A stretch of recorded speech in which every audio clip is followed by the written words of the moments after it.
Okay, mga ka-59, mga ka-bodyguard at sa lahat po ng ating kapatid sa security industry dito sa ating bansa, panoorin po natin itong bagong advisory ng PNP SOSYA, Memorandum Advisory 007.2025. Tara!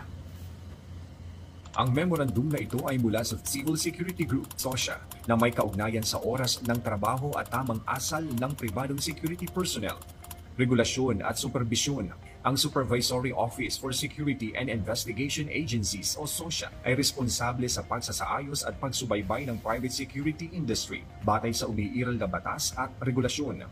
Mahigpit na pagpapatupad ng oras ng trabaho. Lahat ng private security service providers o PSSPs sa pamamagitan ng kanilang security officers o detachment commanders ay kailangang tiyakin ang mahigpit na pagsunod sa itinalagang oras ng trabaho ng mga private security professionals o PSPs alinsunod sa batas sa paggawa o labor laws. Pagsasanay sa seguridad bago ang deployment. Dapat tiyakin ng PSSPs na ang kanilang mga gwardya ay may sapat na kasanayan sa paghawak ng baril at gun safety bago sila italaga sa kanilang pwesto. Ang security officers o detachment commanders ay dapat sumunod sa guard mounting upang may pamahagi ang karagdagang impormasyon at mga tagubilin. Ang operations officers ng PSSPs ay dapat regular na mag-monitor at magsagawa ng malapitang pangangasiwa upang matiyak ang pagsunod sa lahat ng regulasyon.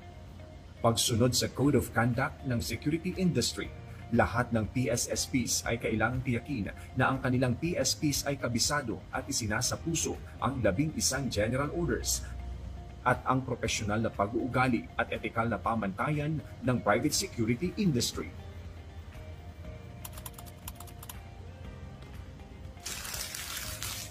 Okay, yan po mga ka-59, mga ka-bodyguard.